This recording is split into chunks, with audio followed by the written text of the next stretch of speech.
my big frustration with Homer is that the Iliad is treated as or was treated as essentially a kind of Bible by the Greeks. It was a true sacred text, and the Odyssey was treated as like this kind of inferior second edition, this kind of novel. That's like, oh yeah, the also ran of the text. And I mean, my book on Homer, the hero and the man, is my attempt to argue that these books complete each other. Hmm. You can't get a complete view of the Homeric view, but from one or the other. There's a joke in Adam Nicholson's book Why Homer Matters, where he says basically um everyone is either an Iliad person or an Odyssey person. And it's funny because the moment you hear that, you're like, there's no reason that should be the case, but it very clearly is the case. And you know which one you are when Yes. you hear it. And it's like, darn it, it's true. But they really do go together. And or at least that's what I tried to argue.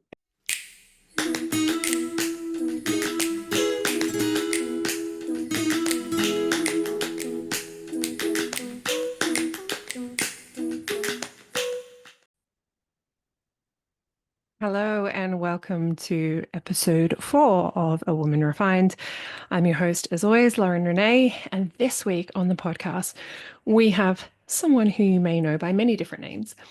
I know him as Caffeine and Philosophy from Instagram. You may know him as CB Robinson if you read books. But we're just chatting to Chris today, and we are talking about the concept of Homer, the ancient Greek poet, being the original social influencer. And the reason that we came across this topic was that we were talking about how in our first episode, Tom Selleck was a great social influencer. And if more people followed his footsteps, we'd probably be in a better place. And Chris was saying, well, you know who's like the original Tom Selleck? That's Homer. So if you're not familiar with Homer's work, he wrote two books. Well, they think he wrote two books, the Iliad and the Odyssey, and they were translated. And it's pretty much our first poetry, our first literature that we have written down. It was originally an oral story that was passed on. And so Chris and I sit down and we go through the mythology, the poetry, the languaging, the culture at the time, and how Homer has had an influence on all of Western civilization up until this point. So it's a pretty significant piece of literature. Chris is also running a course, I guess you would call it, a year-long deep dive into the Iliad, Homer's first book, this year. So if you're interested, after hearing our chat about the Iliad and you're interested in learning more about Homer, hit him up and his course. We have only just done a few meetings so far, so I'm in it. I'm loving it. So yeah, come and join us and learn some more. I think that if we can look back to the originals, we can understand a lot more about where humanity has come from and why we've chosen the path that we've chosen. You will see me sitting in a car this episode. Unfortunately, right as I was about to jump online with Chris, it was an incredibly windy and stormy day, and the wind had knocked out my power on the 1,000 acre farm that I was house sitting. So I had no internet, no power, no way of contacting him to even let him know that, hey, I've got no power and I'm running late because it was literally 2 minutes before our call was due to start. So I jumped in my car and drove along to the side of the road somewhere where I had some reception, hotspotted off my phone onto my laptop, and we did the entire interview very uncomfortably for me in the car. So I hope you enjoy it. I certainly did, and I'm so glad that we got to do it, even though it was a bit tricky with that power. So please try not to be distracted by the background and the setting. It won't always be like that. Anyways, as always, if you like this episode, please share it with your friends and like, share, comment, YouTube, Instagram, um, Spotify. However, you can give me feedback. I'd love to hear it. You can always email me as well at womanrefinedpodcast@gmail.com. Or I am a_woman_refined on Instagram. Thank you again for giving me your time and attention. I really hope you enjoy this chat with Chris. Here it is.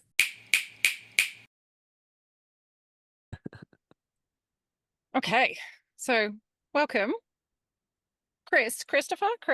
What do we call you? Chris is fine. Chris? And thanks so much for having me. Yeah. I don't mean to be confusing. I write under CB Robertson because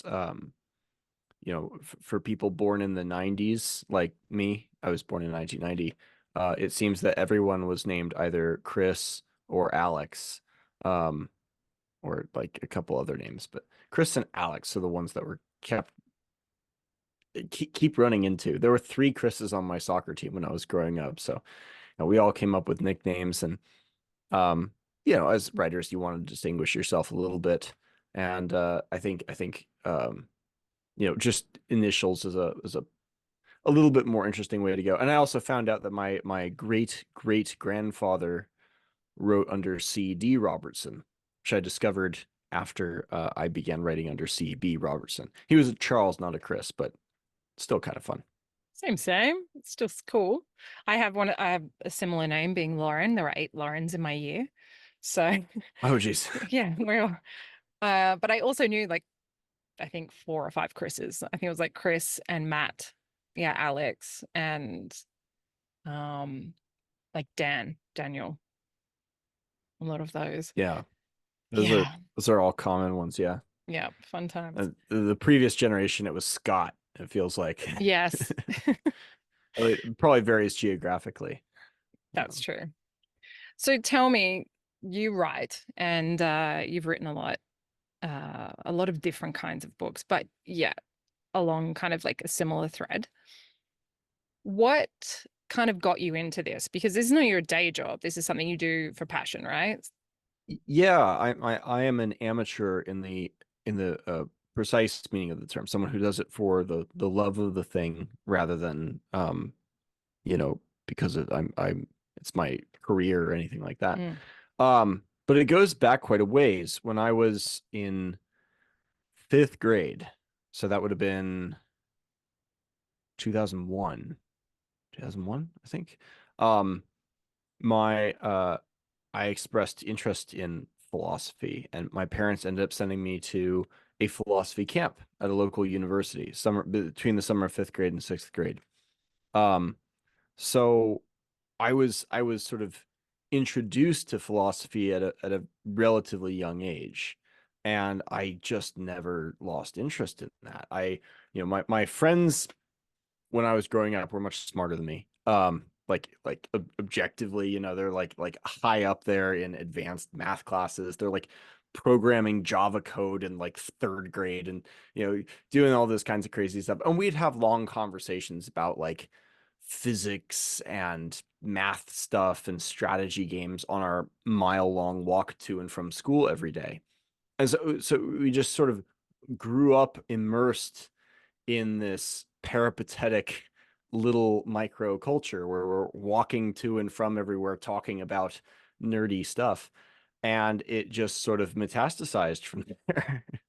um when I was in high school, I became introduced to Christopher Hitchens, um who I wouldn't call a philosopher first and foremost. He was a journalist, but he's more philosophical than most journalists, I would say. And it was I mean, most people don't take a philosophy course until they're in college. I was on my second philosophy course senior year of high school, and it was an ethics course, and we were learning about a friend of mine and I, who we ended up joining the Navy together, were doing a paper on the ethics of torture. The classic, ticking time bomb scenario versus the counter arguments. It's like a yeah, classic philosophy 101 kind of question. And it the was one for the in many. right, the utilitarian logic versus Mm, deontological. And I came across this Christopher Hitchens video. Here is this journalist who I'd never heard of before, who decided to take the torture question seriously enough to have himself waterboarded. Now, he had previously written in support of torture. He thought it Mm-hmm. was like, obviously, if these people have information and they're bad people, I mean, you're in war. It makes sense to torture them to get the information to try to save more lives. Um, but after he got waterboarded, he was suddenly hit very personally with the sense of, I would say anything to make this stop. So, like, what if they didn't have something? What if they didn't know? Um, you know, like, and he was hit much more personally with the cost, with not with the cost, but with the epistemological problem of information extracted by means of torture. And he changed his mind on it very publicly. He came out after this experience going against it, and not just because like, oh, it's unpleasant and I couldn't imagine that, but he like thinking through the knowledge side of it. Mm. And I was so impressed by that. I didn't know much about Hitchens yet. I was to become a Hitchens fanatic in my early 20s, but um, I was so impressed by someone publicly changing their mind. Um, and it was about this time in high school I was reading kind of spiritual-ish books. I was reading like Jonathan Livingston Seagull by Richard Bach. I was reading uh the what's the Stoic book by William Irving. It had a title like The Art of Living or something like that. The Guide to the Good Life, that's what it was. Very good book, much better than anything Ryan Holiday puts out for those of you who are interested in Stoicism, which does have some good things going for it. And so I was just really it always seemed to me like these big questions mattered tremendously. That people are just going along with these in these sort of pipelines in their lives. They were sort of bred and trained for a particular path, and so many other paths are possible. Why would you assume that the path you've been placed on is the best path or the right path? And it might be, but wouldn't that be a question you'd want to find out? And that question always always seemed important to me. um like, you don't want to reach the end of your life and realize, oh, the entire trajectory of my life was wrong.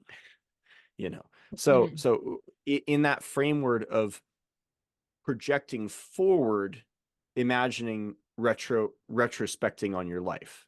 So thinking forward about being in your old age and looking back on your life, you don't want to be filled with regret. So, which is incidentally how arguably the most famous philosophical text of all time, which is Plato's Republic, begins essentially with Socrates speaking with Cephalus. It's like, what's it like being old? Is the way easy or hard? How does one reach old age with as much grace and joy and contentment as you seem to have found for yourself? And I think that's what it all comes down to at the end of the day is what is the good life, and how do we get that? And so you began writing. How many books have you written now? I've I mean, so there's four like books. I've written some fairly substantial essays for the Pater anthology, the Journal for Solar Culture. I've written an ebook, and I'm about a third of the way through a second ebook. So It's um, impressive. it's not a tremendous amount, but it's more than I would have expected to have written when I was, 18 looking forward. Yeah, no, I think it's very impressive. And I think the subject that you write about and the interest that you have, we have a crossover in our various interests that don't necessarily, somehow they do align with like our public personas, but also kind of are on different tracks that kind of intersect in certain sections. And you and I were having a conversation about what we were going to chat about today on this call because I just think I Right. love your stuff. I saw you through Ryan, Wisdom of what am I trying to say? Wisdom of Kings. Ryan King, yeah, Yeah. So fantastic guy. he shared this guy is amazing, and whenever Ryan shares something, I'm like, yes, I will check that out because I trust him and I trust his wife. I think they're an incredible couple who are actually like living what they're preaching and just quietly going about doing the work. So when he mentioned you, I checked out your page and I was like, okay, yeah, cool, love this guy's stuff as well. Well, thank you. And you're welcome. Um, and I'm not super well versed on philosophy. I have very basic understanding. And I have a good friend of mine who was on the first episode of this podcast, Stu, who is very much into philosophy. You guys have very similar interests. Um, Sounds like a cool guy. yeah, he's a cool guy. You guys will get along. Um, Sorry. yeah, so it's stuff that you share I find fascinating because it's an area that I am interested in, yet I'm not well versed in. So I'm like always eager to learn. And you and I were having a chat about, well, what are we going to chat about? Maybe we chat about, the fall of modern society because we both have an interest in ancient history. Maybe we chat about mythology stuff and Christianity and religion because you and I both have an interest in mythology and theology. But then you're like, I was like, what do you think that you're kind of good at? And, what are you interested in at the moment? What do you think the world needs to hear? And you're like, I really like Homer.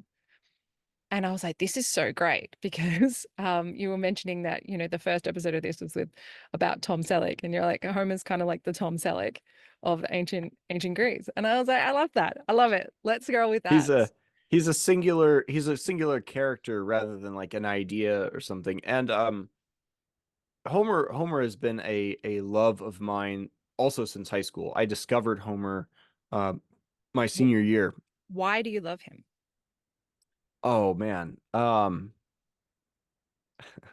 deep we want to go. The I've got all day. like just initially at first blush when you read his works, there the poetic descriptions of it are so vivid, and they are at the same time so ancient and distant and other from us. It's like an entirely other world.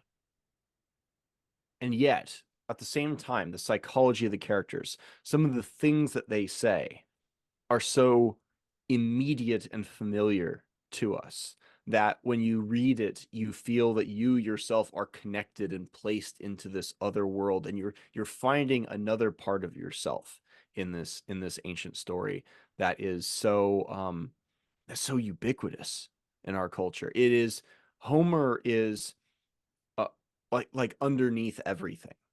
And this sounds like an exaggeration, and I promise you it's not. There was a an X post going around about a year and a half back. I don't remember who said it, but they said that Chinese intel officers for the CCP were all reading Homer because they had decided they thought Homer seems to be the source code of the West, much in the way that Outlaws of the Marsh is the source code for China in particular. And they're not wrong. You know, if you the themes that Homer invokes, the ideas, the tensions and the dynamics and the personalities are so powerful and have been so influential. I'll give one example. Um, I'll probably give more than one example, but one example that comes to mind immediately is there's a number of characters in the Iliad. Everyone thinks that Achilles is the main character, which he is, but he's not there in most of the story. Most of the story, he's absent. Same thing with the Odyssey. In fact, Odysseus is not there for the first like 5 books.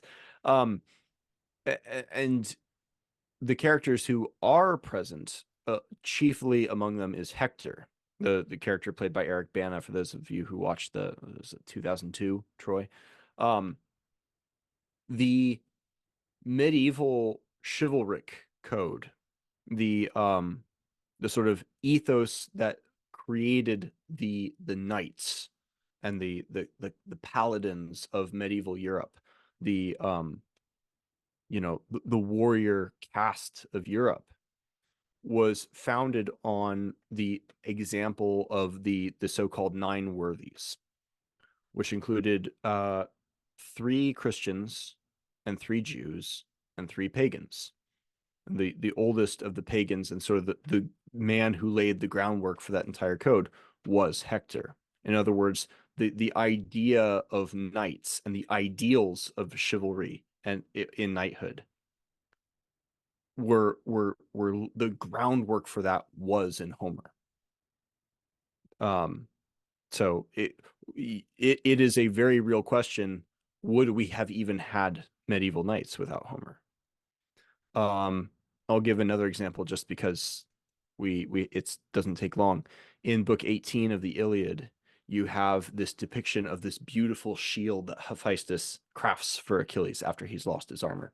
And it's like 2 pages of poetry just describing what's on this shield. It's like there's the whole world and it's surrounded by the ocean and there's these fields and then there's these 2 cities, a city at war and a city at peace, and there's all these people inside the cities all just like engraved into the shield. And in the city at peace, there's a dispute going on in the marketplace between one man who had killed another man and was offering the the blood price, was offering to pay restitution, and another man who was refusing. He was not accepting the blood price. He said it wasn't enough. And so they were coming before a court, a circle of elders with a pile of gold in the middle to whomever would speak the straightest answer and resolve this dispute. That is the first depiction in all of Western literature and history of something like a trial by jury. Kind of Now, like the the birth of first democracy. right in this kind of dreamlike alluded to form. It's not prescribing this, it's just describing this thing that's happening on this magnificent shield that's like it's just like a side note basically. But there it is. And it's built up later on by Aeschylus in Eumenides, a more explicit trial by jury brought forth by Athena. But that was influenced by Homer. I mean, even that story was essentially a continuation of the story of the Trojan War that was first canonized by Homer, we can say. So it is impossible to overstate the influence of Homer in our world, and his writing is just so beautiful. It is said that Saint Augustine, the famous Christian church father of the 4th century, um, when he first read the Bible when he was like 18 or 19, he thought it was kind of lame. He said this is nothing compared to Homer or Plato. He thought Plato was or Homer was clearly superior to the Bible, and he only converted to Christianity when he was about 34. So I guess I've got a couple You got some months. time. Do you Yeah. think that Homer was specifically writing about what was already existing in society? Or do you think that he was more writing about what he believed to be the correct way for society to run? Kind of like, we have like an influencer, kind of like we have these accounts today who Yeah. kind of talk about this is the right way that world should run. This is the roles that people should have. And it's not necessarily the reality of what's happening in our world today, but it's what people are writing about. It's what people are influencing other people with. They're putting their art out based on their view, not necessarily reflecting what the reality is. What do you think about like him not actually like being an influencer rather than, Well, a transcribe? this is where this is where Homer starts to get very weird to the modern taste, I think. Um, there were these brilliant scholars back in the early 20th century named Lord and Perry who were studying um, basically bardic traditions, these kinds of oral storytelling traditions. And they were studying it in Central Europe, the mountains of the Caucasus or somewhere thereabouts. And they were the old kind of scholars who would actually travel to other places with like hundreds of pounds of recording equipment on their back, moving in there with like camels or whatever they use to get to these obscure places to record people actually doing this. And what they discovered was that there are particular techniques that singers in that region would use to actually compose the stories that they were telling in the middle of their performance. Like they might not know the next line they're going to sing until right before they're singing or as they're singing. It's composition in performance. And the way that they would do that is they have this collection of memorized prefabricated phrases that would fill in the gaps and fulfill the correct poetic structure.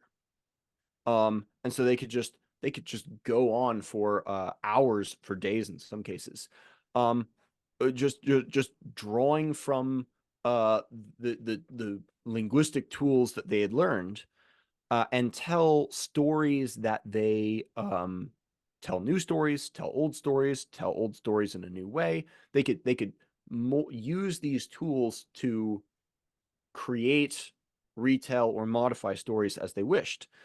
Um, and what they discovered is they're like, holy cow, Homer, Homer's epics have all the signs of this composition and performance going on. They have these patterns of epithets that are repeated. They have these particular repeated lines like rosy-fingered Dawn, swift-footed Achilles, these sorts of Agamemnon, Lord of Men, these kinds of phrases that indicate an oral tradition of composition and performance.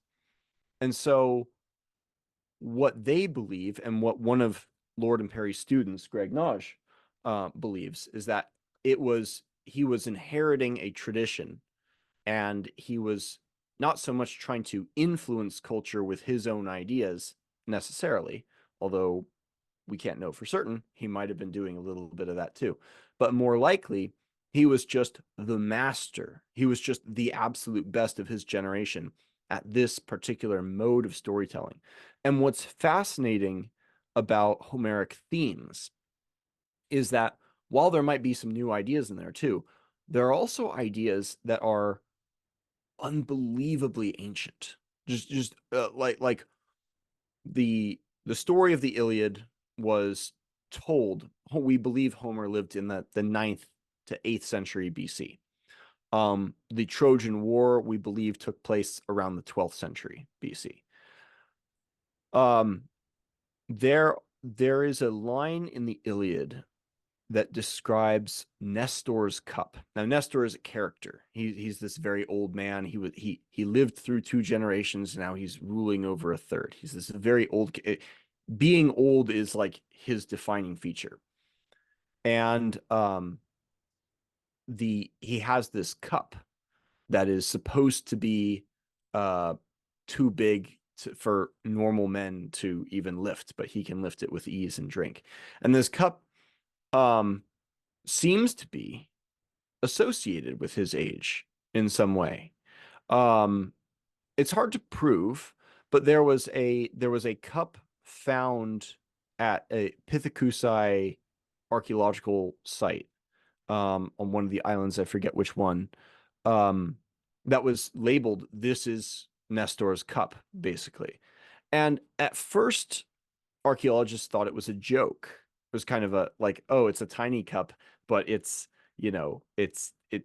real Nestor's cup is massive. So it almost sounds like a joke, except that it was in the tomb, buried along with a child, an adolescent boy, probably like 8 or 9 years old, maybe early teens. I don't remember exactly. And so suddenly that context sort of changes the tone. It's like, no, this is not.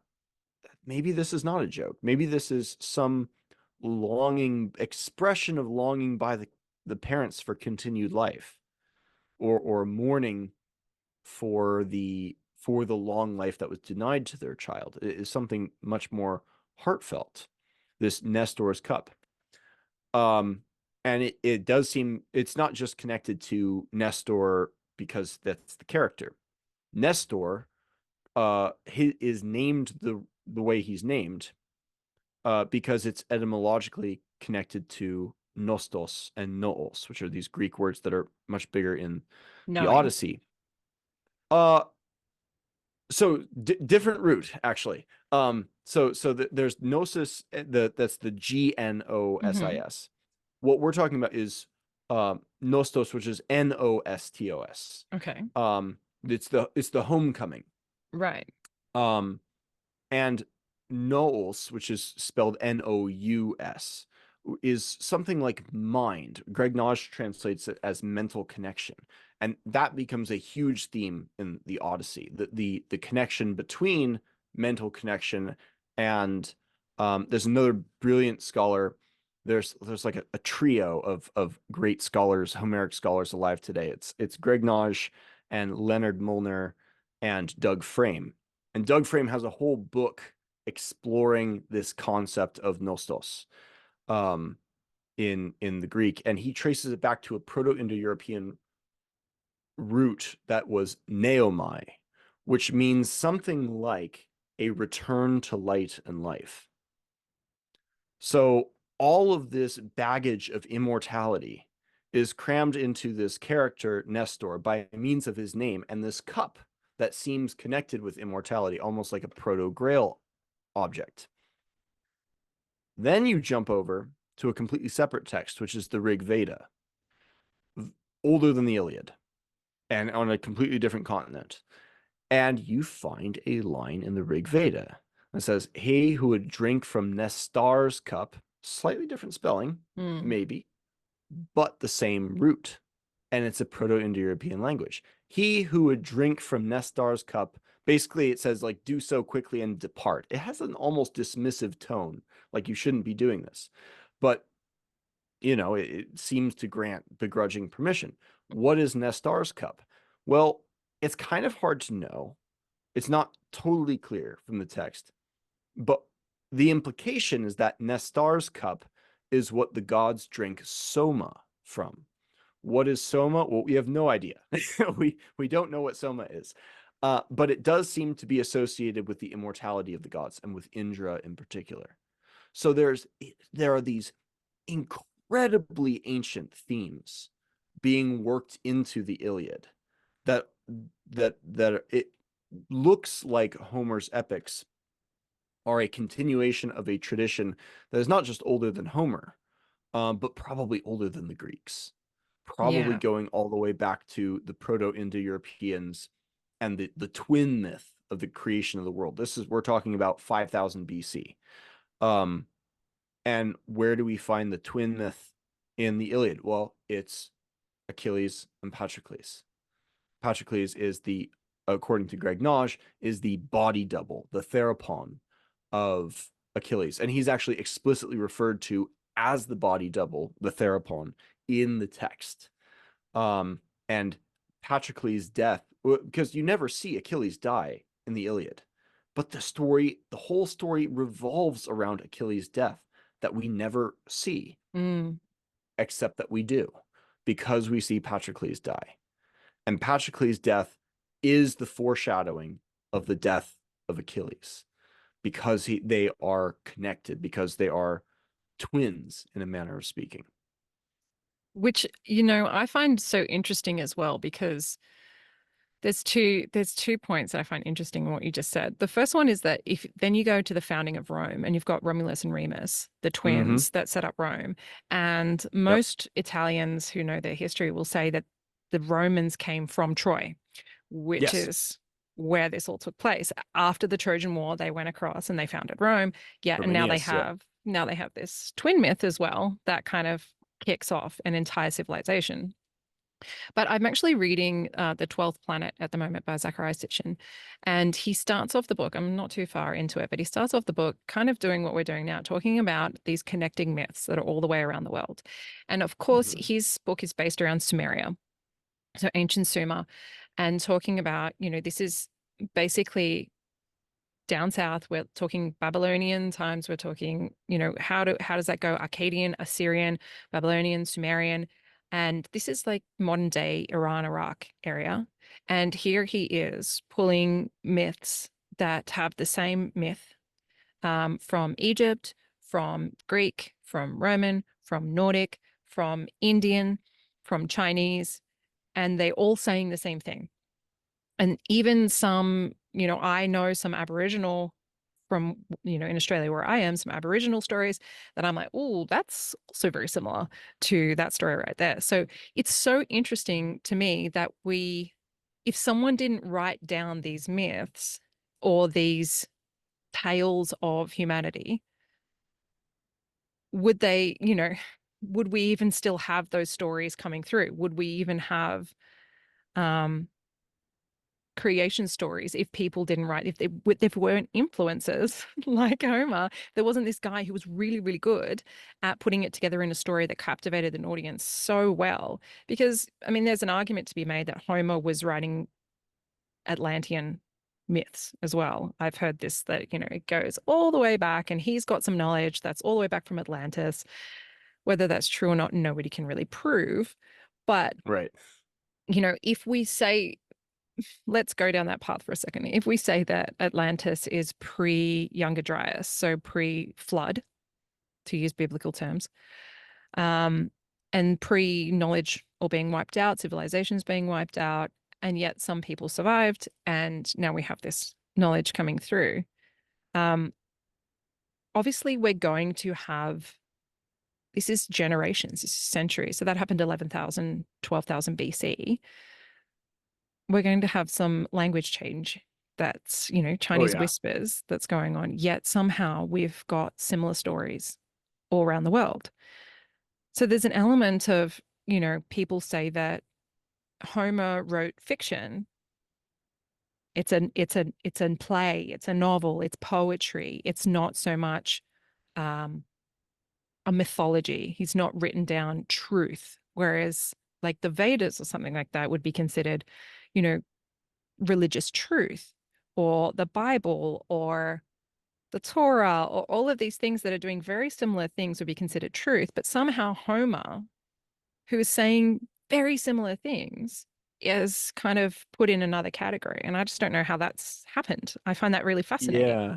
It is fascinating how these things get broken down. I mean, the my big frustration with Homer is that the Iliad is treated as or was treated as essentially a kind of Bible by the Greeks. It was a true sacred text. And the Odyssey was treated as like this kind of inferior second edition, this kind of novel. That's like, oh yeah, the also ran of the text. And I mean, my book on Homer, The Hero and the Man, is my attempt to argue that these books complete each other. Hmm. You can't get a complete view of the Homeric view, but from one or the other. There's a joke in Adam Nicholson's book Why Homer Matters, where he says basically um everyone is either an Iliad person or an Odyssey person. And it's funny because the moment you hear that, you're like, there's no reason that should be the case, but it very clearly is the case. And you know which one you are when Yes. you hear it. And it's like, darn it, it's true. But they really do go together. And or at least that's what I tried to argue. And how you classify Homer is an interesting question. We get so low resolution, I think, in how we taxonomize different texts. Like it's either truth or fiction. It's either fact or like a novel. And people get very dismissive of those things. And I think the easiest way, I think the Christians actually have a bit of an advantage over us because within the Bible itself, there are different genres of book. You Mm. know, um, is there are books that are histories. Judges, Kings. There's many of these Old Testament stuff. They would say, the Gospels. Um, are Paul's letters history? Well, like you could do historical analysis based upon it. You could draw historical inferences from it, but that's not what the text is. But neither is it fiction. He's trying to make arguments and convince the church of Philippi or the church of Corinth to do certain things differently. That's a different kind of genre. And if you just call that fiction or nonfiction, you're not making a very high resolution categorization of what these texts are trying to do. Mm. So when we look at something like the Rig Veda, which will be extremely baffling to people who are looking for ancient texts and expecting just stories, because it's essentially just a hymn book. Mm. If you read the Rig Veda, it's like it's like you're back at church and you've just got the hymn book open and you're reading songs. So like, what It's a is bit like this? the Havamal. Um, The Havamal is very similar as well. yes, very similar. And poetry is like this too. There are books in the Bible that are poetry. Um, if you read the Psalms as fiction, Yeah. you're missing the point. If you read it as nonfiction, you're missing the point. It's something else. And so these stories like Homer that appear to be composition and performance that retain literary and thematic traditions from many, many hundreds, if not thousands of years prior, and which keep alive the story that unified Greece as Greece. Um, yes, that they are using the author, the writer, Homer, or the other rhapsodes who were doing this sort of thing prior to him, are using techniques that we would not assign neatly to conventional fiction like a novel or to nonfiction. Now, there are oral traditions that do retain history. So Adam Nicholson, in his exploration of this composition and performance and these oral storytelling tradition, he writes about these modern Greek rhapsodes who back in like the 40s, it was recorded these rhapsodes retelling stories that happened in World War One. So like only 20 years prior, or if even that. And like none of the details are right. You know, there's the two main characters have essentially the correct names. The central locations are the correct cities, and everything about everything every other part of the story is wrong. Like the name of the German officer that these rogue Greek guerrillas captured and took back to their place, like that's correct, and everything else is wrong. You know, they added a woman who seduced him. That didn't happen. The precise route they took was not the correct route, and all this other stuff. Um, so you have examples like that. And then you have examples like they went to Ireland or maybe Scotland, I don't remember. And there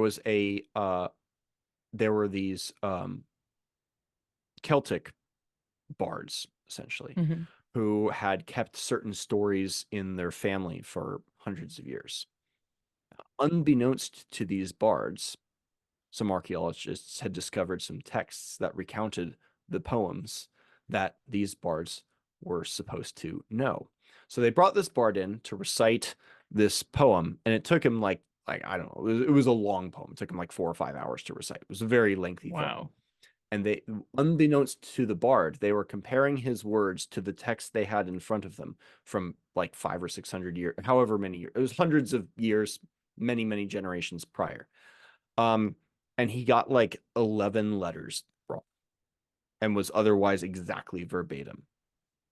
So like the historical accuracy of different oral traditions can vary wildly. There can Mm. be like really, really precise like this is about retaining history, and Mm. that's what this is for, oral traditions. If the story of the First World War capturing of a German officer um is so dramatically off historically after only 15 years, maybe historicity wasn't the point. And maybe Mm. focusing on whether it's historical is to miss the point. But it's not entirely just about fiction either. And one of the things that Greg Nage describes in his The Ancient Greek Hero in 24 Hours, which I cannot recommend highly enough, is maybe my favorite book I've ever read, aside from Homer himself. He describes these stories as um, stories to live by. And this is not the same as stories to believe in. It's a Mm. different frame that we have in the basically the post-enlightenment age where we are pursuing objectivity and truth by empiricism and rationality and all of these things. we've become enamored with the idea that the only legitimate myth is a true myth. Mm. And this arguably goes back to Christianity. But that was not always the case, and it doesn't necessarily need to be the case. If you go to a given, Hindu guru, for example, and you ask him, like, I understand your gods, but are they real? Are they true? There's a very good chance he'll be like, what does that have to do with anything? You know? And it's a very, very hard mentality for Westerners to Mm. grasp until you put it on familiar terms. And I think the best example, my wife's favorite example, is what she calls the Santa cult. Um, and she likes calling it a cult because that actually is the technically correct word for what this Mm. is. Um, so how many people over the age of like 9 believe in Santa Claus? Yeah, You know, pretty much none. probably very few. Yeah. Probably very few. How many of those people who don't believe in Santa Claus, how continue to participate Yes. in the Santa Claus ritual? They Yes. go to the mall, they get their picture taken, they leave the cookies out, they leave the milk out. Oh my gosh, a bite was taken from the carrot. Look at that. We're gonna leave little hoof prints in the snow on the roof. Maybe Mm. we'll do some other things to simulate. We'll dress up. We'll go through this whole ordeal for an entire month, Mm. sometimes longer, and to participate in this collective social ritual Mm. that they don't believe in. Why Mm. would you do that? Well, it's an example. It's not about what's true. Mm. It's about certain ideals and a certain shared spirit that this character and the story embodies that we look Mm. up to. The generosity, the warmth, the traveling, the magic of the season. All of this stuff is wrapped up in this kind of mystical pre-modern story because it's very much not a modern story, Mm. Mm. a man on with flying reindeer giving gifts out, and in some variations he has devils that he punishes naughty kids with. That's been reduced to just switches and coal. Coal. Yeah, like that is a very ancient style of story. Mm. Now, it doesn't necessarily mean it is an old story, but it's an old kind of story. And so if you can grasp how the Santa cult can continue to work despite nobody believing in the truth of Santa Claus or particularly caring about the truth of the belief, you understand how these pre-Christian myths worked. Yeah, I think because I don't do Santa Claus with my child. I told him the truth and I said, but if you would like to pretend, very happy to pretend, very happy to play that out. And of course, as most kids will, yes, I would like an extra present.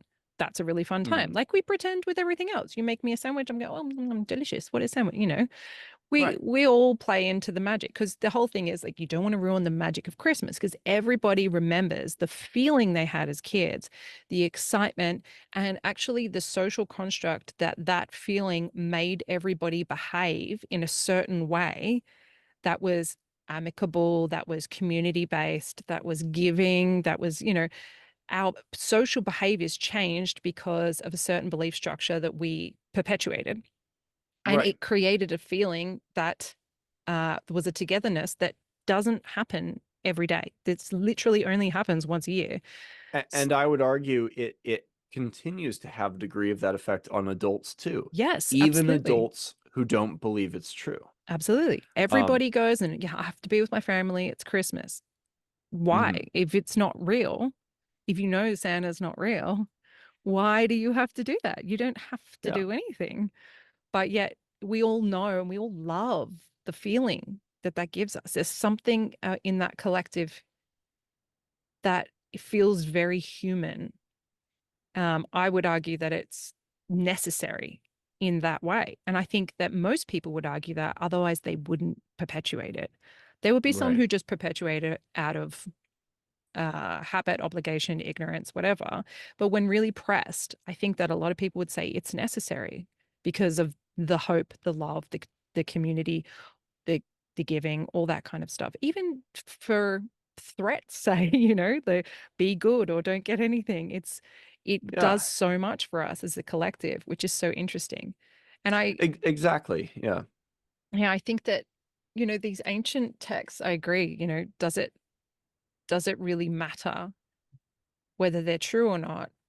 I think a lot of them, I would say like Homer for me is poetry, but I would say a lot of those mythical texts are poetry. And poetry isn't, I've just done a 3-week course for the homeschoolers and for adults on like what is poetry and why should we care about poetry. Poetry for me, you can't really explain it. Um, Poesis, the original term for poetry, is an ancient Greek word, poesis, and it means to create. So essentially, it's like art is subjective. It is whatever it is. It is whatever you say it is. It is whatever the consumer gets from it, essentially. But the thing with poetry, it can be true, it can be not true, but it's the feeling that you get, the experience that you have when consuming that content, whether it is visual poetry, spoken word poetry, art poetry, whatever that is. It's the feeling that you get that then changes something inside of you that makes it so powerful. And I would say that most of those theologies and mythologies are doing that to the human. And that's why it's important to preserve, because it's the only thing that does that for us these days. Yeah. Well, it's the only thing that can do that. I mean, we make sense of the world by placing events and objects within the context of a story. That's what gives items and people and events significance. And so, um, poetry, this is going to sound like a wild exaggeration, and it will look like one too. I love it. But in many ways, poetry creates the world.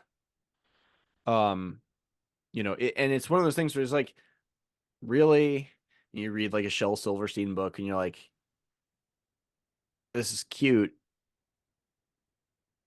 This is not the same as a Stephen Hawking's book, but it is though. And if you look at the significance of science, why do we care so much about science? Mm, And people might say, well, because science tells us what's true. No, it doesn't. mm, Science does not tell you what's true. Science gives you working theories that usually end up being proven wrong. Your hope in science is not in having truth, but it's in some kind of self-correcting process that gradually over time brings you closer to truth. But at no point do you actually have the truth with science, mm. you know? Um, uh, no, what motivates science, the reason we do science, and by the way, we could get by just as well and a lot more functionally and a lot more efficiently, to be frank, if we abandoned science completely and just stuck with engineering, which is Yep. not the same thing as science. Engineering is about, well, we'll screw around with stuff and we'll find out what's true-ish, true enough in order to make things work. Yep. Right? Reality based. Science is like, we'll try things and see what works in order to find out what's true. It's all about the pursuit of knowledge, which is not necessary. Most of science is completely useless. And that's what we love about it. That's the purity of science comes from the uselessness. It's like art in that regard. The opening of Oscar Wilde's preface to The Portrait of Dorian Gray concludes with him saying, "Real art is quite useless." And the artist that tries to become a moralist is betraying his craft, essentially.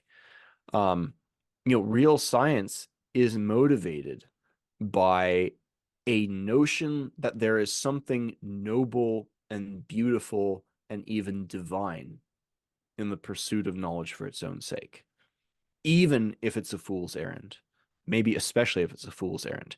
There was a great philosopher of science whose name has escaped me now for the second time this week. It will come to me. But it was in the 16th century or so, and he said, is a Christian. So he said, Lord, Father, if you had all of the truth itself in your right hand and only the pursuit of the truth, but not the actual acquisition of it in your left, I would take the left and say, the truth itself is for you alone, because all of the virtues of wisdom come from the pursuit of truth. This is where humility, curiosity, diligence, hard work are associated with the pursuit of truth, whereas all the vices that we hate, laziness, arrogance, come from the belief in the possession of the truth. All this to say is that science is built on myth and very poetically phrased myth. And that's not a criticism of science at all. It is motivated by essentially the myth of Socrates, the myth of the man who was willing to die in pursuit of wisdom, who sincerely believed he didn't know anything, but knew that it was good to pursue this knowledge with an open mind, with skepticism, with inquisitiveness, and later led to Aristotle and other more empirically minded minds after that. But that spirit of inquisitiveness is very much built on a myth. And if you destroy that myth, the myth of Socrates, perhaps Christianity too, the deification of truth itself, aletheia, maybe you undo science and whatever supposed benefits you think come along with that, if any. Yeah, even, the pursuit of knowledge is in so many mythologies. I mean, you've got Odin giving his eye for knowledge in the Nordic traditions. You've got in Genesis, she ate from the tree of wisdom. Knowledge of the, what was it? The fruit of the tree of the knowledge of good and evil. Yeah. So, ignorance before that, understanding polarity after that, the pursuit is too tempting for humans. And that, I think, that is what makes us inherently human, is that pursuit. Because, if we were to have all the knowledge, if we were to have all the wisdom, then what would be the point of being here and being human in this 3D reality with essentially everything? I can kind of translate a lot of New Age speak into like Christianity parables, where it's like, if we are not our bodies, we are 3D, having a 3D experience. We are souls having a 3D experience.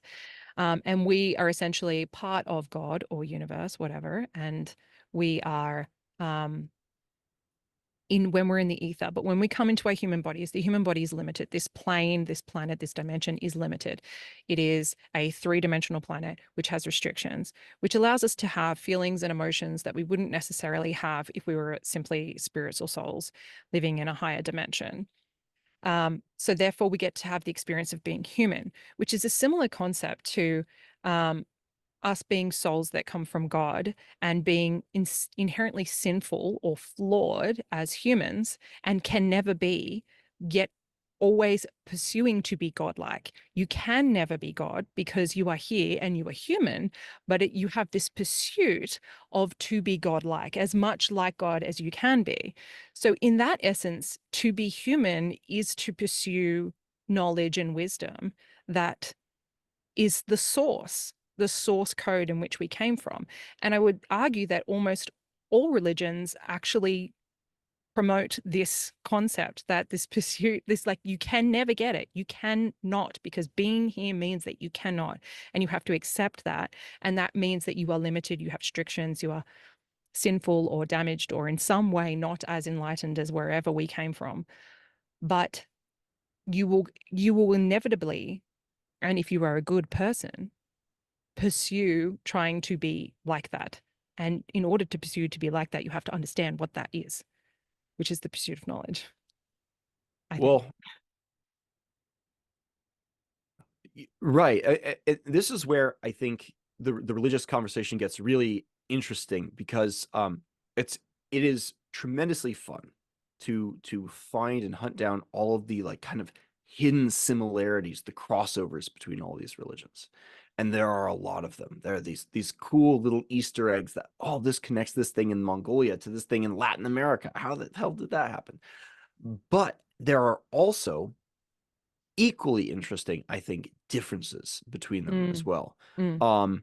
And there are some religions where the gods are these, or the god, more often the case with these kinds of religions, are these very aloof, very ethereal creatures that are, or beings, I shouldn't say creatures, beings, they're not creatures, that are kind of above it all, and they're magnificent in their kind of placid contentedness and their power and their ubiquity and their connectedness with the all, with everything. And there are religions that sort of aspire in that direction. Buddhism would be one sort of classic example of that, and it has this sort of longing for nirvana, this blown outedness of the self in pursuit of oneness. And then there are religions where the gods actually are creatures. They're like us in many ways. And Nietzsche speaks about this in The Birth of Tragedy, when he talks about how, you know, the Greeks are faced with this problem of suffering, this problem of existence, which Christianity and Judaism grapples with in Ecclesiastes. You know, it's this very nihilistic book about like everything is meaningless, the dead are better off than the living, but not as good as the ones who were never born. And Nietzsche points out this character named Silenus, who is this kind of satyr who is captured by a king and is forced to convey his wisdom. And this drunken satyr says, "Oh, sad mortal, here for a day and gone tomorrow. My wisdom for you is this: you know, the best thing in life is already past. The best thing in life is to have never been born. But the second best thing you can still achieve, and that is to die soon, because the suffering outweighs the pleasure in this life." And you know, Nietzsche argues that the Greeks took this problem seriously, and their solution to it was expressed in tragedy, but it is also expressed in the Olympian gods. And it's such a profound aesthetic repudiation of the wisdom of Silenus. It was that life is suffering. It's not just suffering. It's not like composed of suffering, but it entails it, you know.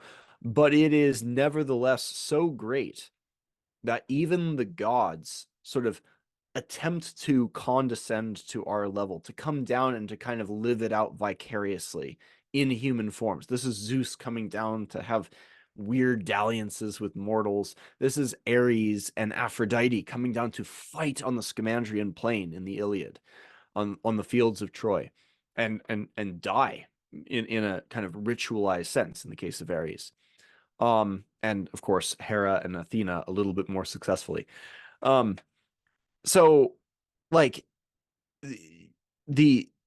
there's this coming together of the gods and the humans in this story around this wonderful thing called life. And you're correct that there is a separation. There's a boundary that cannot be passed that is called mortality, right? Humans can't overcome it. The gods can't really become mortal, and maybe wouldn't want to, but maybe they would. Maybe the director of Troy was getting onto something with his little addition with Brad Pitt saying the gods envy us. There is some argument to like a few of those religious texts where it is very much like the gods are jealous of the humans and for all of their feelings and for all of their humanness and their that's ability not to die. in Homer, but it was I thought it was a brilliant addition by the director, whoever added that. I thought that was very, very well done, and it captured something going on in the text there. But there is this Naj talks about this fatal attraction that you see particularly in the Iliad, where these characters become daimoni isos, which is like equal to or comparable to a superhuman force. It's almost like saying godlike in a way, daimon isos. And it's used to describe these characters in their aristeia, in their moment of glory. And almost every time that immediately precedes their death. Mm.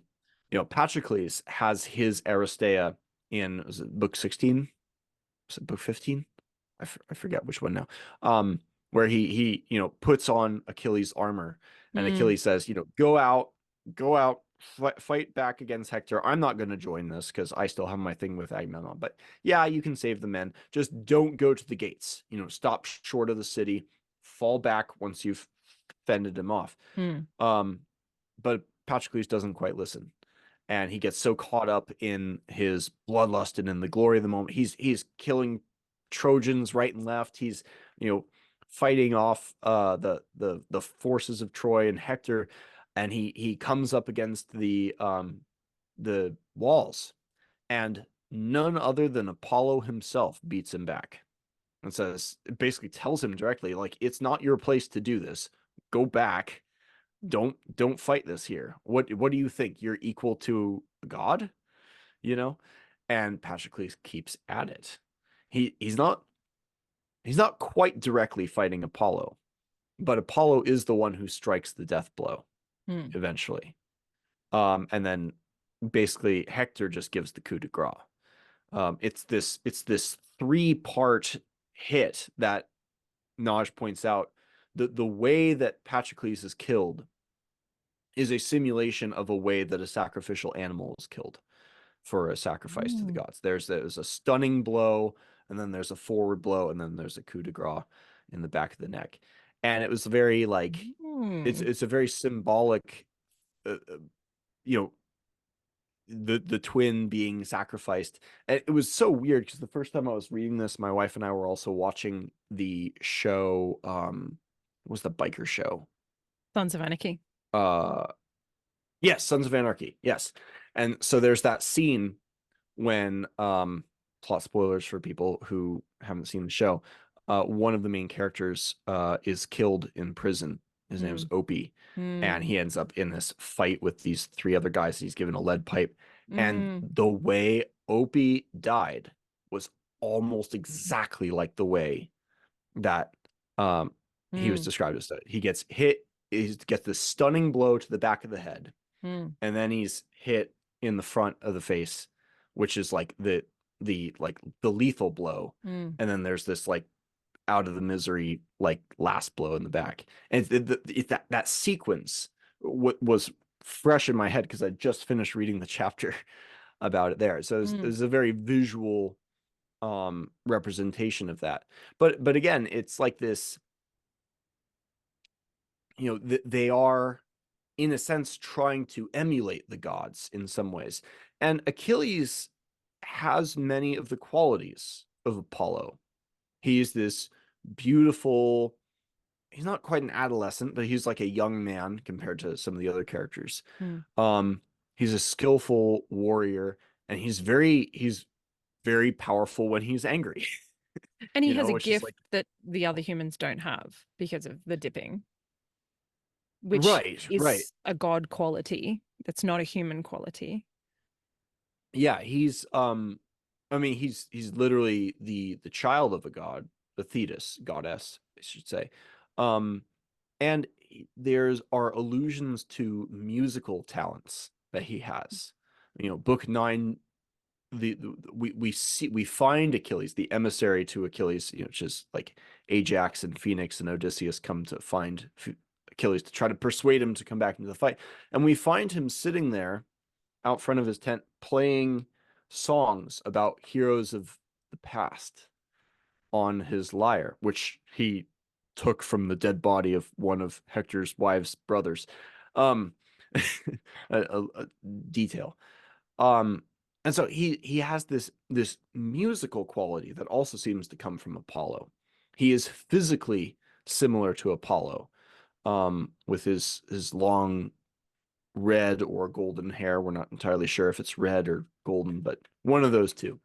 And so there's this kind of fatal attraction there between the gods and humanity. But anyways, to bring it back to the point we were talking about before, like there are some religions where the body is this kind of bad or kind of irrelevant or maybe even evil thing, which is just kind of a means to an end, as is sort of the case with Christianity. Like, the body is not evil. The body was created by God. It's good. It's just kind of corrupt. It's been corrupted, so don't put too much stock in it. But it's not fully evil. It's just like imperfect or whatever. With the Greeks, the body seems to be intrinsically good. We see this focus on the body of the heroes, upon the bodies of the gods, and especially even the bodies of dead heroes. You see in the Odyssey, as I believe this is book 24. I believe this is the end of the Odyssey. I could be misremembering this, but there's a scene in which the ghost of Agamemnon is speaking with the ghost of the Achilles in the underworld, and he describes Odysseus's body as megara mega, which Greg Nosh translates as "so huge in your hugeness," which is a very funny way of putting it. But the sense that he's trying to describe is you became larger than life. Yeah. Your body seemed bigger than a normal person. And it was also described as being heavier than a normal person weighs for some reason. It's not clear why that is, but the body becomes larger and somehow more significant, more potent in death even than in life. And that's a big feature of heroes and hero cults. Not just in the Trojan War, but in other parts of Greek and probably other Anatolian Near Eastern traditions as well. And so the body is this very important thing that it can be separated from the soul, but the soul truly belongs in the body. And when these souls are separated from the body, what you end up with are these shades, like we see in Book 10 of the Odyssey, where Achilles, the ghost of Achilles, says to Odysseus, that he would rather be a slave to a poor farmer among the living than king of the dead in the underworld. And like, what a profound repudiation of the wisdom of Silenus, of the desire to escape the body and to escape the sufferings of this world. So I mean, that's not all traditions, obviously. There are many different religions with all kinds of fascinating similarities and fascinating idiosyncratic differences.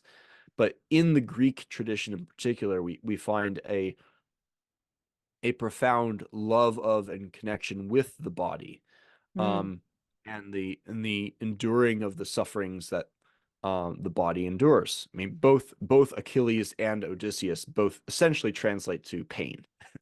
Achilles comes from words that mean the suffering of the people, or one who has the suffering of the people, whereas Odysseus might be a foreign word, might not be a Greek word in its origin, but seems to mean something like the hated one. you know. It's almost the So, anyways, it was.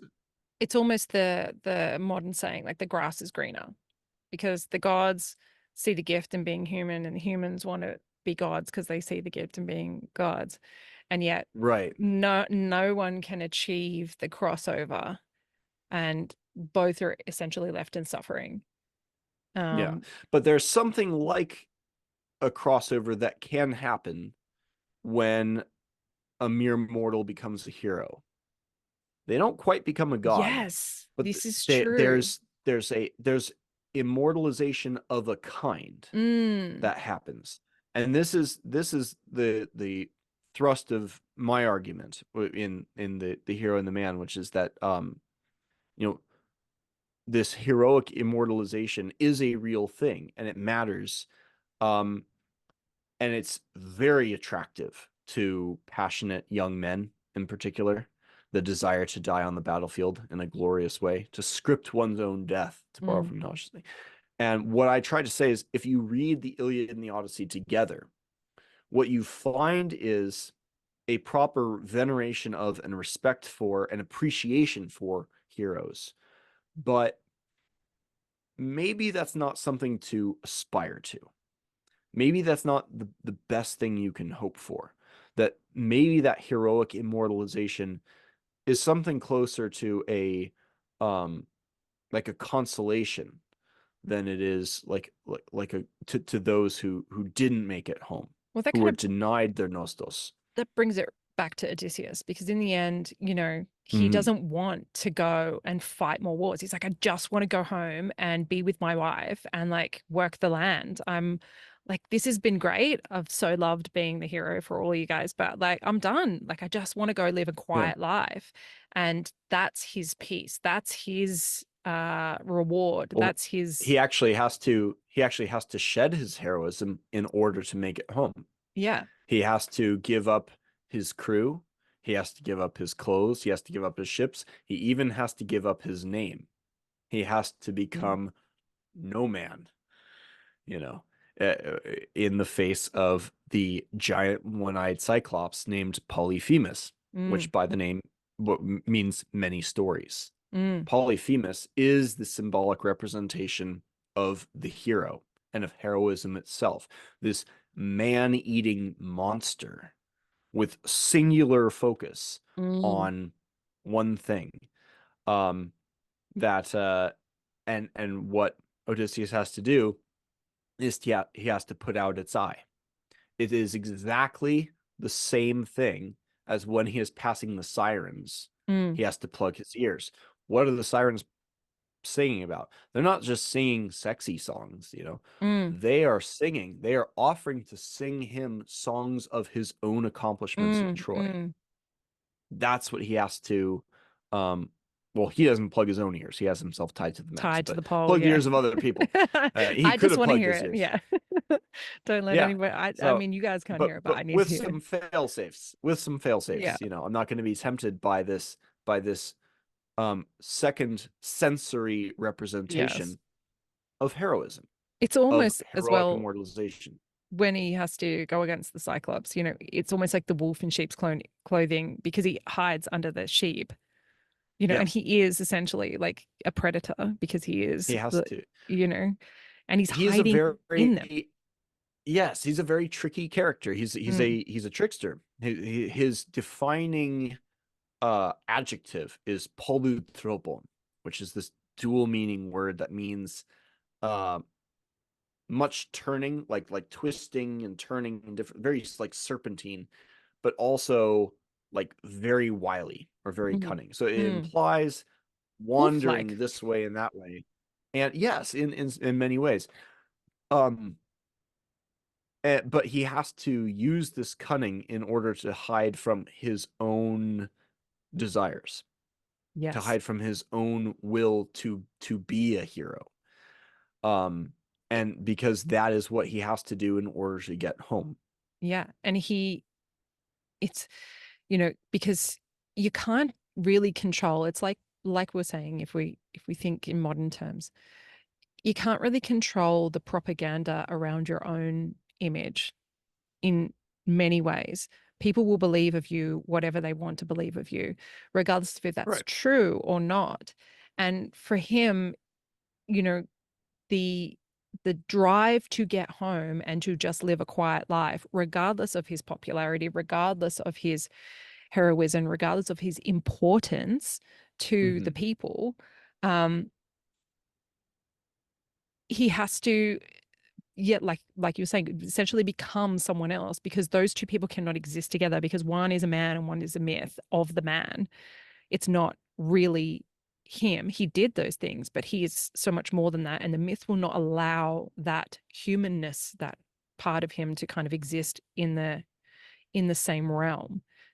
So I think it's really, to bring it around to Tom Selleck, I feel like Odysseus is very similar in that element of masculinity where it's like just quietly going about doing your work, not doing it for like love and glory, just because it's the right thing to do, but actually I just want to live a good life, which is very like the understated masculine, which turns out to be the hero, rather than what we were saying before, where you have this big drive to be the hero, but being the hero has its own downfalls. Right. And I mean when I call Achilles and Odysseus the archetypes of the hero and the man, um I'm drawing that from the text, or I'm trying to. You have in these opening lines of the Iliad and the Odyssey, these words being used. The very first word of the Odyssey is andra, which means man, and it says, "Man, sing or tell me, muse, of that man of twists and turns who traveled far and all this stuff." Um, and it's the first word that describes the theme of the story. Mm. And in the same way, you have in the Iliad, the first word is not hero, it's menace, which is like this indiscriminate wrath from heaven for violations of the right order of things. But you have the description, you have the word hero in the first lines. Um, um, what's the phrase? So many stout souls thrown untimely to their deaths, who were the souls of heroes, heroon. Um, what we're describing in the Iliad are heroes, and what we're describing in the Odyssey is a man. And I think they're both masculine. I don't think you can read the Iliad and see these pugnacious warriors on the plains of battle fighting for honor and fighting for glory and say, well, that's like not masculine. No, it clearly is. But Unless you're Netflix and you there's want to an make Achilles gay. right. Oh my gosh. That's yeah, that's so frustrating. It's like it's such a it turns the deep symbolic relationship between Achilles and Patroclus into something so shallow and so parochial to our time. It's the lamest thing that any scholar has ever done. I agree. Anyways, a digression. Yes. But like I should actually expound on this because it's related to what the hero is. We've said Patroclus is the body double of heroes, and we've talked about the names of Achilles and Odysseus.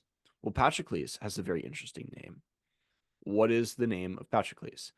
It's a conjugation of pater, which is father, and kleos. Kleos is the glory that the hero strives for. Kleos is the glory of the dead and the song of that glory. It's the immortalizing glory. It's not time, it's not the honor, it's not the riches you get from doing great things. It's the songs that people tell about you after you've died. So what is Patroclus? He's the glory of the ancients. He's the glory of the father. That's what Achilles loves. Mm. He's a symbol for what the hero is about. And to cast that as a gay love affair is to miss the symbolic essence of what that relationship is and what Achilles wants, what Achilles is singing about in book 9 when the trio finds him on the beaches in front of his tent. And what does he complain about? He says, Agamemnon has denied me my Kleos. He's offering him all this gold, all these tripods. He's offering him his own daughter in marriage. He's offering all these things if you will come back and fight. And Achilles says, F you. Basically. You can't buy me. My life is worth more than all your wealth. What did the Trojans ever do to me? I'm not here for money. He's there for glory, which is not the same thing. Yes. And so, anyways, that's the heroic impulse, is that desire for glory. And there is an age difference. When I was in my late teens, early 20s, I was very much an Iliad guy. I'd read the Iliad like a dozen times by the time I was like 26, 27. I'd read the Odyssey like 3 or 4 times, and it's like, okay, this is kind of interesting, but it's not I'm not an Odyssey guy. I'm an Iliad guy. When I hit my early 30s, I began to shift into being more of an Odyssey guy. There's something that appeals to, I'm not an old man yet, but there's something that appeals to older men in what's going on in the Odyssey. The goal is not Kleos. The goal is not this glory, you're gonna die on the battlefield. because with age and experience, you come to learn that this immortalization is not what they told you it was. Mm. It's not totally fiction. It's not like it doesn't exist, but it's not what you thought it was when you were a young man. And it's maybe not something to count on. Maybe something to accept as a consolation prize if you have no other choice. Mm. If I'm going to go down fighting, well, I'll go down in a way that at least makes a good story and people can remember me by. And there's some beauty to that. There's something to it, and that's what the poets are there for. Mm. Please, don't let me die in vain, kind of thing. But the ideal of Kleos, the ideal of that immortal glory, that unwilting glory, Kleon and Theton, or if I'm remembering the Greek correctly, becomes replaced by this nous, this mind that is a mental connection with other people. Mm. It's that connection with other people, and it's an extraordinary thing. We see it illustrated symbolically in some beautiful ways in the Odyssey. Um, it's the Odyssey is actually bookended with these transformations that are made through nous. First of all, Odysseus is described as um, who had been to so many places, met so many people, and came to learn their mind. Nous is his kind of superpower. He can understand people, he can connect with people, and the story is bookended with two transformations. On the one side, you have Telemachus, this is Odysseus' son, becomes suddenly struck by the idea that he should go and find his father. And there's a physical transformation that happens to him when this happens. Like people around him, his mother and the suitors are like, he seems different somehow. He seems stronger. He suddenly has a different look in his eye. He's physically transformed. And then he basically becomes a man by means of this connection with his father, even if it's connection at a distance. But then at the very end of the story, after Odysseus has come back, he and his son have killed all the suitors, reclaimed the house. Odysseus goes out to meet his father, Laertes. Now, Laertes lost his wife.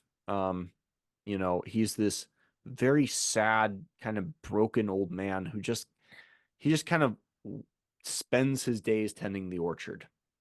That's just what he does. He just tends the orchard, goes to sleep, eats, takes care of the trees. He's this very sad, broken, disheveled old man. After he meets his son and is informed of who he is, and they embrace and they talk, and it's like, oh my God, my son is back. He takes a bath. And when he comes out of the bath, he's described almost like the warriors of Troy, Daimon Isos, like a god coming out of the bath. He's somehow stronger. His muscles are coming out. He's like well dressed, and he's physically transformed by this connection with other people. And there's something not just beautiful and powerful, but almost divine in some way in what this connection of mind, this relationship with each other, can have. And this is not just male to male. It's not just Odysseus and Telemachus and Odysseus and Laertes. It's also represented in the the marriage bed, which is this very famous symbol where Odysseus is tested by his wife, who isn't sure if it's really him. So she says, "Oh, we'll move the master bedroom out of the room for you, so you can sleep there." And it's a test because the real bed can't be moved because one of the posts is a living olive branch. It's rooted in the ground. And Odysseus gets very upset. He's like, I hope no one moved our bed. They'd have to like hack it apart to move it. And that's her tell that it is him after all. But it's these little secrets, these little bits of knowledge about each other that they have captured in the symbol of their bed by which two different people recognize each other. And it's that recognition, which becomes a theme in tragedies later, the anagnorisis. And that's where we do have that GNO root that you were talking about before, that the recognition, the knowledge, that you come to know yourself and to know other people, and become more powerful, and find life in those unions. It's almost like It's the those four posts that you just described are almost like the four main initiations that a young man goes through in his life, from child to man, from man to husband, I guess, and then to warrior, and then to old man, to the wise old man, the sage. It's these initiation moments that really can only take place through connection with other people, as most initiations would. Yeah. I feel like we could talk And I about. think that's the yeah. Sorry. I just wanted to say the as far as connection with other people goes, that is one of the profound points of value in studying Homer, the Iliad and the Odyssey in particular, is because it's influenced so many other people that it becomes a common point of reference. It becomes a common source of language. It is a means. Homer has provided a means by which we can connect with other people, and not just other people in our own generation, but across time as well. You will not, if you read Homer, the Iliad and the Odyssey in particular, you will not read Plato the same way. You will read Plato's Republic very differently before reading Homer versus after deeply reading and understanding Homer. It's a completely different text. And understanding Homer becomes an initiation into the knowledge that is the foundation that every other Western thinker has been working from, whether they know it or not. And that includes Christianity. I think one of the wildest experiences I had reading Greg Naj's book, I swear to God, my knowledge is not just Greg Naj. I do read other things, but was if you are a Christian, which I am not, but I like Christianity. I think it's cool. It is wild reading Greg Naj, who does not mention Christianity once, and going through all the features of heroism, what makes a hero, the symbols tied with the hero, the tomb, the body, the suffering in place of someone else, the body double, the substitution, the ritual substitution, all these things. And you're like, every one of these is Jesus. Literally, like Jesus does it better than Achilles. Jesus does it better than Hercules, who's literally Achilles is my model for a hero.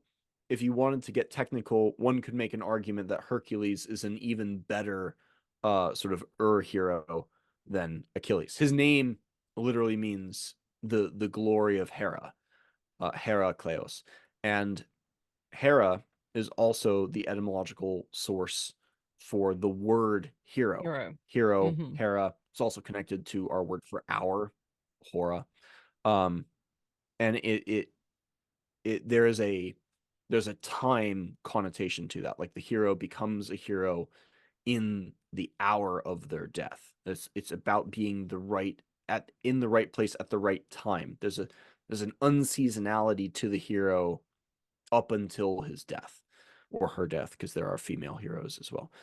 So anyways, I could, like you were saying, I could go on for hours, speaking of hours, about that. Yes. A digression. I totally, I can see how a lot of this plays out today in our modern relating. It's almost like Homer was writing a story about the maturing of a man. You're just using many different characters to do that. And if you don't reach that maturity, if you stay in your Achilles archetype, you're essentially like an Andrew Tate kind of person who's living for the glory, who hasn't matured enough to be like, this is actually not it. This is, doesn't want to actually go home and live a quiet life. And that's the definition of success. If you haven't moved from the Iliad to the Odyssey as you mature as a man, it's such a great reference point to be like, oh, okay, that's where I'm at in life. Maybe I need to go away and do some more work, maybe, and then go back and Yeah. go read the Iliad again and get a different perspective.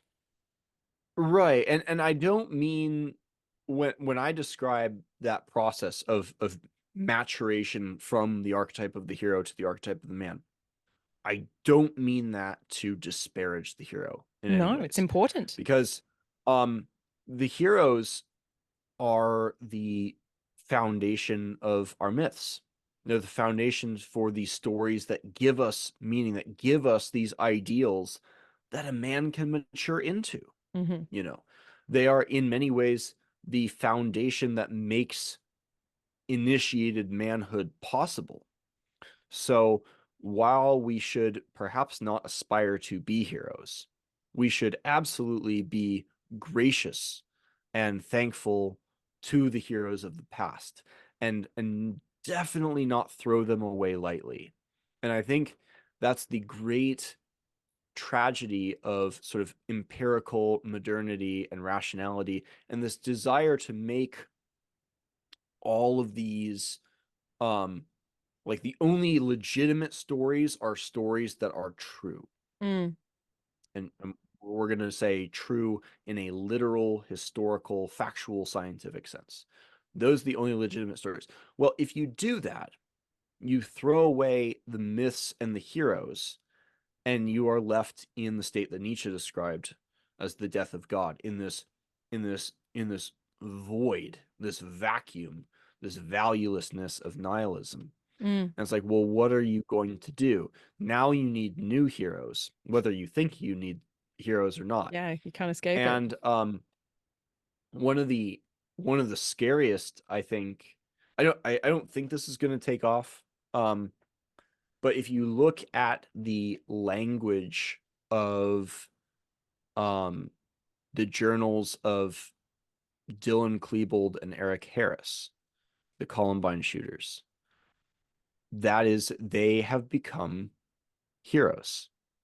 And I don't mean that in a positive way. I don't mean that as like they're good people. I mean they are heroes in the technical sense that they died during their Aristeia, their moment of glory, and they have become models for many, many other young men who have been denied mythic heroic aspirations. And they feel rejected by society. They feel ignored by society. They feel they have no place. So, well, here's a model I can emulate. Here's a hero I can compete with, as was explicitly the case in a couple of those shooters. I've been denied by my society all the heroes of the past. George Washington was actually a bad person. Thomas Jefferson was actually a bad person. This other person that you emulate, yeah, he wasn't real. He doesn't exist. He's not important, and you're really silly to have these heroes. Well, here's one who does, and these heroes have Dylan Klebold and Eric Harris have the added psychological benefit of thinking all of you anti-hero people are awful and need to die. That's very attractive to people who have been denied heroic models and this possibility for connection with what masculinity meant in the past. Again, there are I am hopeful that this emergent hero cult will not last very long, will not take off. But the latent possibility is there. And so again, like, it is not something to throw away lightly, these heroes of the past, especially if the desire to escape from myth and the desire to escape from these heroes is a fool's errand anyways. And you can't actually do it. It brings back around the necessity of not really saying what's true and what's not true. Because if you have a belief that it is possible and it could exist, that allows you to engage with that hero, which in itself, that engagement, that drive to be like that, with the hope and possibility that it could be possible. It might be magical. It might be out of the realm of current possibility, but you could be that one person who breaks that barrier. If you leave that window of hope open, you have a connection there. Whereas if you don't, you're right, you shut down and say, well, that's never possible. That's never going to happen. That's not true. And therefore, you're going to only look for things that are possible, that are true. And you've lowered the bar to human standards, which are, as most people would argue, not the best standards. That's the way we're humans, right? So it's, Yeah. yeah, it's definitely an interesting thing to supposit. I wonder where this will go, because this is such an argument for myth and story becoming real again, which is it's a difficult thing, like you were saying before, um to wrap a Western mind around. So I wonder if there is a possibility, because, we've got video games, but and a lot of men get trapped in that, but it's fantasy and everybody knows it's fantasy. And you can read these books and we now know, oh, okay, well, there's fantasy in a lot of these books, there's fantasy in these video games, there's fantasy in these movies. And because we know it's fantasy, we can't engage in the proper way that maybe would engage the right hormones that drive us to be heroic, Mhm. if you are a young man. Um, but that's what I kind of like about poetry and mythology, is that there is this unknown and unprovable points of, is this true or not true? It doesn't matter, as the guru would say, as Yeah. you said, does it, Right. what's that even got to do with it? So I think that in some way, if we can get more kids into that, it will give us hope for the future, for sure. Yeah, and if you don't mind, there was a on the subject of Homer and poetry, specifically, there was a quote from Northrop Frye, I believe, or was it Francis Wayland? I'll just read this quote in full if you don't mind, from Yes. Northrop Frye. He was a philologist from the 1950s. He says, "It is hardly possible to overestimate the importance for Western literature of the Iliad's demonstration that the fall of an enemy, no less than of a friend or leader, is tragic and not comic. With the Iliad once for all, an objective and disinterested element enters into the poet's vision of human life. Without this element, poetry is merely instrumental to various social aims, to propaganda, to amusement, to devotion, to instruction. With it, poetry, acquires the authority that since the Iliad it has never lost, an authority based, like the authority of science, on the vision of nature as an impersonal order." Mm. And there is, and I think that's true, when you hear someone deliver beautiful poetry, it seems, it feels above sides in It's some ways. It seems otherworldly. to convey, and that seems to come from Homer. It Mm. is as if Homer set the tone for all of Western poetry. And What a it good didn't have to be influencer. that way. What a Yeah, good influencer he was. He's it the didn't have original. to, right. It didn't have to be that way. There was another poet from a similar time that Friedrich Nietzsche wrote a fair bit about, named Archilochus, who was much more of a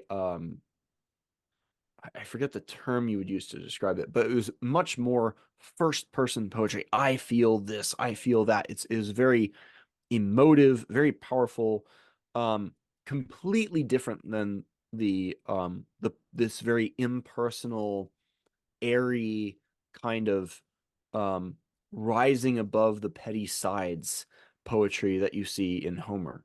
There are so many scholars who read Homer and it's like, I feel like I'm reading nature itself, you know. Homer is nature, Mm. a number of people have said. And it really did set the standard for poetry, and in some way created Western poetry, one might argue. Mm. So for and maybe in doing so created the model and the ideal of science as well.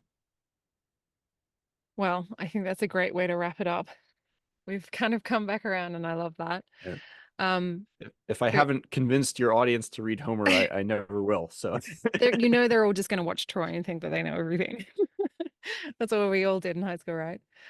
great movie, not the Iliad. Yes, this is true. Yeah. Um, Chris, can you tell people where to find you and what they can do to support your work, please?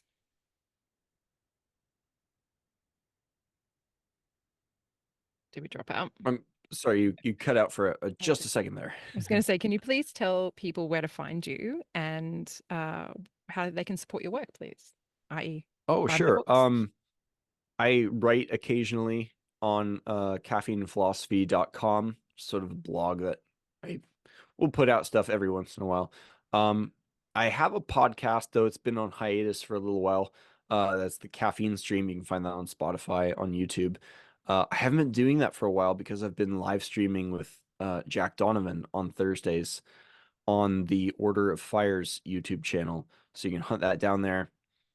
Probably the link to all of that, the unifying sort of network hub of all that is Instagram, as it is with many of us at Caffeine and Philosophy. I think I forget what my handle is. It's either that or CB Robertson, one of the two. I'm not hard to find. And of course, you can find my books on Amazon if those interest you. There's In Defense of Hatred, which is, in my opinion, my least good book, but also the most popular one because I guess it's a controversial title. Letter to Onwe, which is probably my best book and also my least read book about intergenerational identity. And then there's Holy Nihilism, the moral and spiritual case against Christianity. And there is The Hero and the Man, which I've referenced there. It's my homage and praise of Homer and my attempt to contribute something to that. But I think my best writing was actually in this book, the Pater Journal of Solar Culture, Volume 1.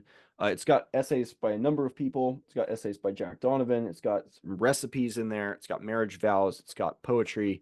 But I contributed four, five, four, at least four essays. I also might have had something to do with the marriage vows in there.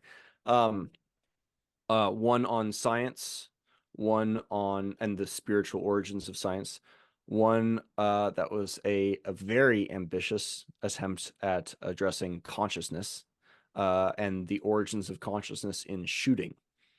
And then I have an essay in there that's more of an esoteric one on the cattle of the sun, a very big theme in the Odyssey. And there's but the main reason I push this book is this fairly lengthy essay called Descending Odin's Throne, which is all about it's like 50 pages of that book.